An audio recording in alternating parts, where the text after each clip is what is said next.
Takeaway today. Yeah, Susan, residents of the city will see a major change in the way police respond. They will no longer respond to calls that aren't considered in-progress emergency. That means calls like criminal mischief, theft, harassment, and most burglary alarms will all be handled by an enhanced telephone reporting unit. That means residents will file a police report over the phone. Officers will not respond unless it's an emergency. Also, between the hours of 3 a.m. and 7 a.m., there will be no officers at any of the 6 stations throughout the city. Call boxes that link directly to 911 have been installed for people to use in case of an emergency. And during the overnight shift, there will be as few as 20 officers to cover the entire city. The chief said today the data supports that. Yes, it's enough to cover the entire city in those hours when we have 8% of the time people are calling. I'm confident in the decisions that we make that it impacts this bureau and the city in a much better way than we have in the past. Now, the chief also acknowledging today that some of these changes are due to staffing shortages. He's down to 740 officers, well below the 850 they would like to have. Now, coming up new at 5, residents, city council, and the police union all weighing in on these big changes that begin Monday. Live in the studio, Rick Earl, Channel 11 News.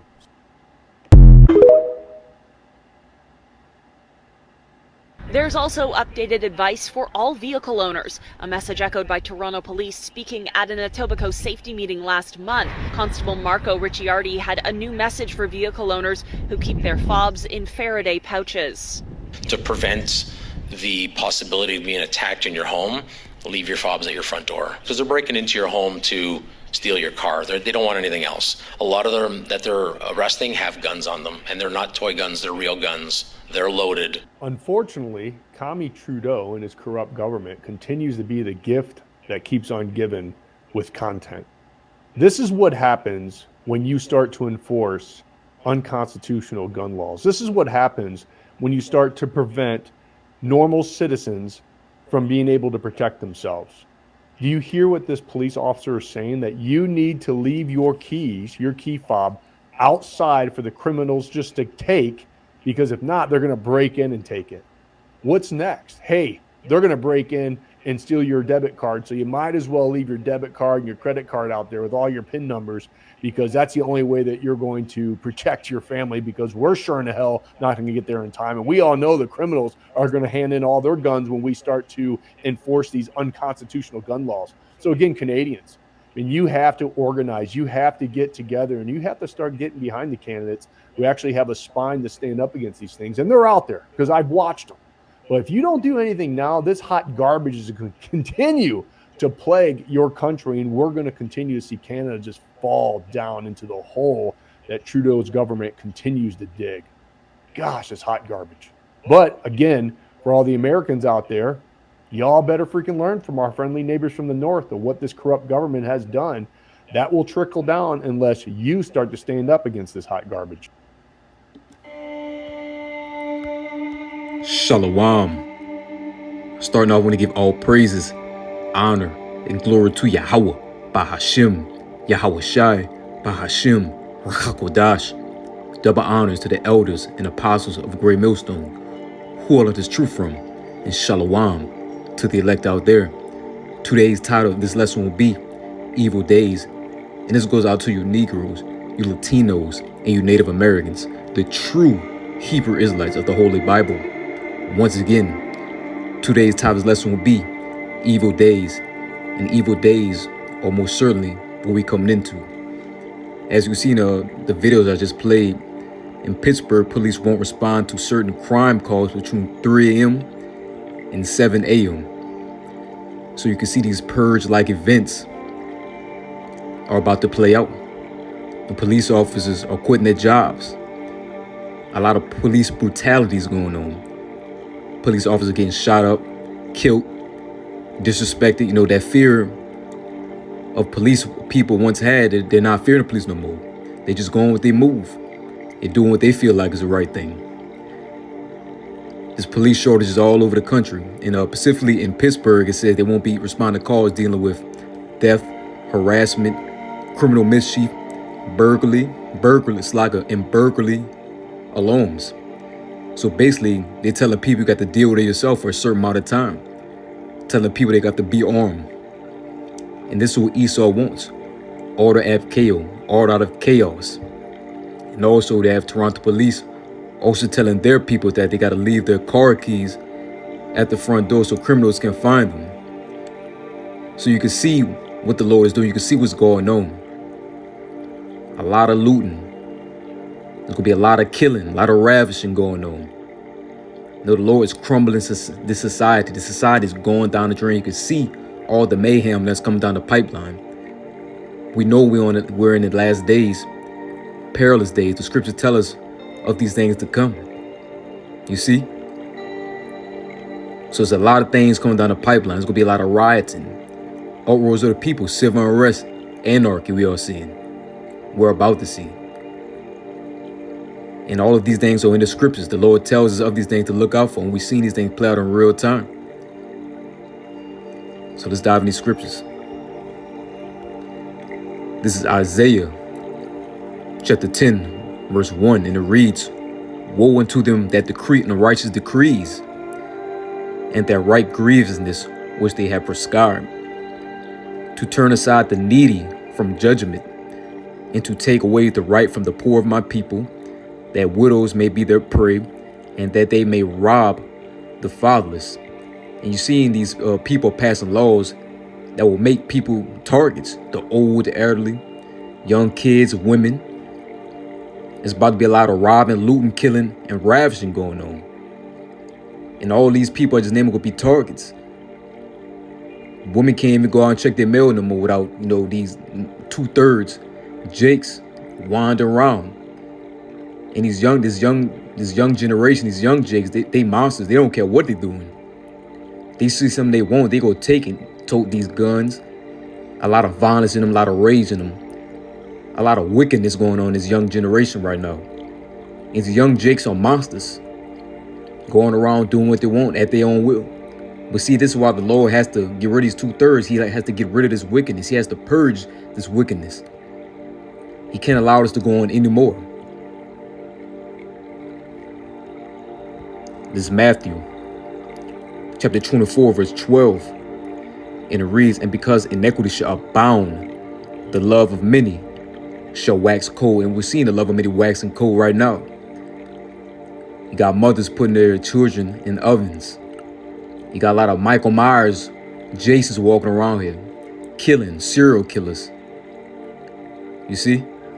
You got also, in these times we're coming into, your so-called neighbor you thought you was cool with. These times we're coming into, he's going to act like he's not going to know you. He's just going to fend for his family, his family, and all his loved ones. He's not going to care about you. These are times we're coming into. There's going to be a lack of resources, a lack of food. People going to take what they want when they want. A lot of violence in the streets. And you can't forget about these so-called these migrants coming into these different cities. They waiting to cause havoc. What you think they go do in their stomach, touching their backs, and they have nowhere to sleep, no food in their stomach, no water to drink?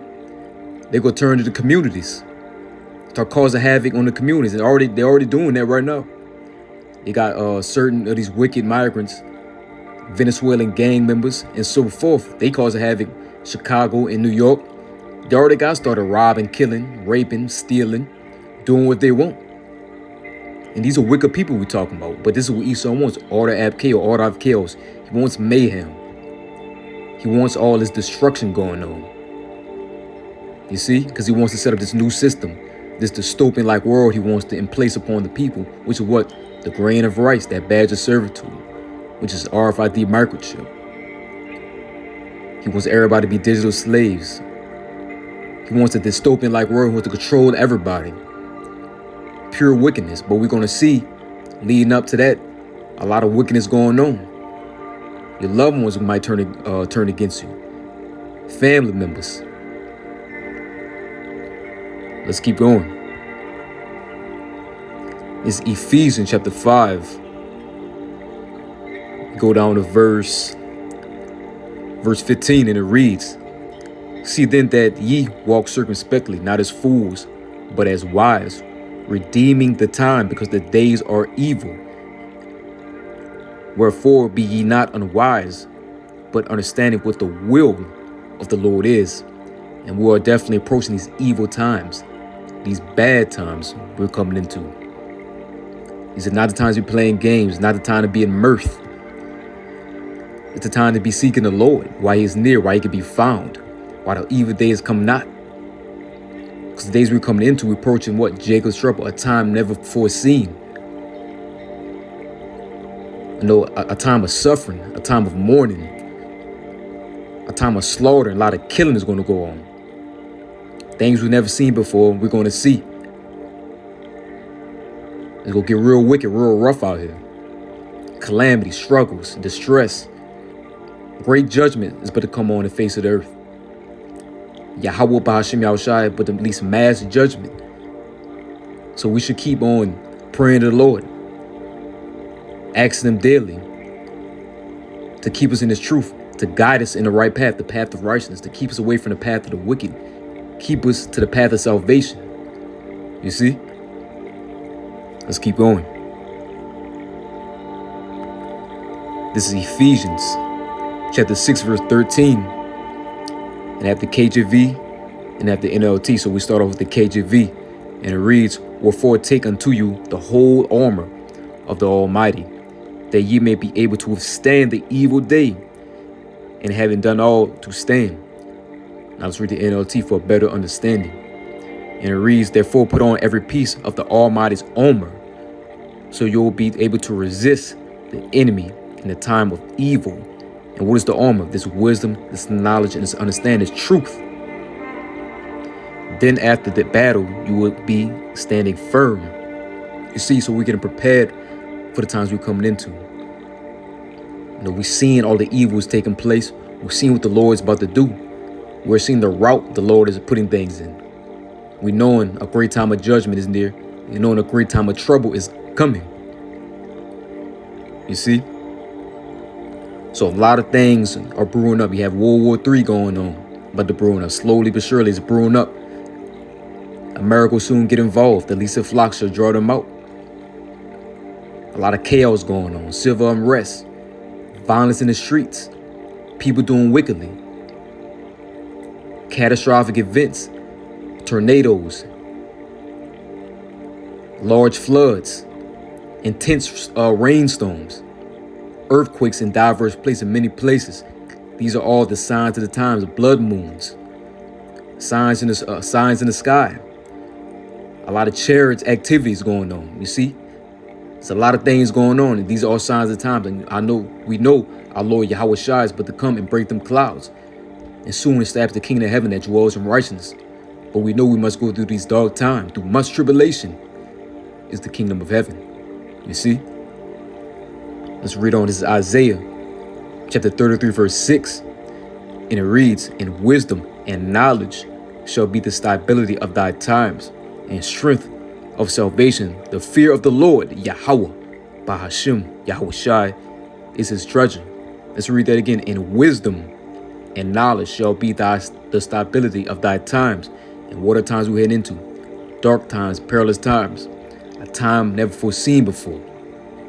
"And strength of salvation, the fear of the Lord, Yahweh, Bahashim, Yahushai, is his treasure."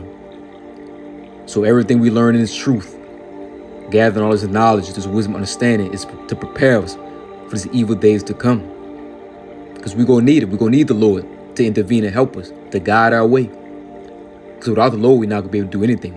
We're not going to be able to withstand these evil days coming. You see, and we got our 2/3 of our people still doing wickedly, still living blindly. And you got people of the earth still walking in great pride, worrying about their lavish lifestyle, worrying about the riches they have, the cars, the fancy restaurants they eating at, good living, delicacies. All of these things the Lord's finna wipe out. And we're gonna see a lot of people bug out and go crazy. They're not gonna be used to not having no food, no water, internet, lights. These are things people now ready to lose. So we know when these things come, people gonna bug out. People gonna go crazy. Maniacs. But see, we're getting prepared. The Lord's prepared us for these times to come. So I hope this lesson was edifying. Till the next time I say, Shalom.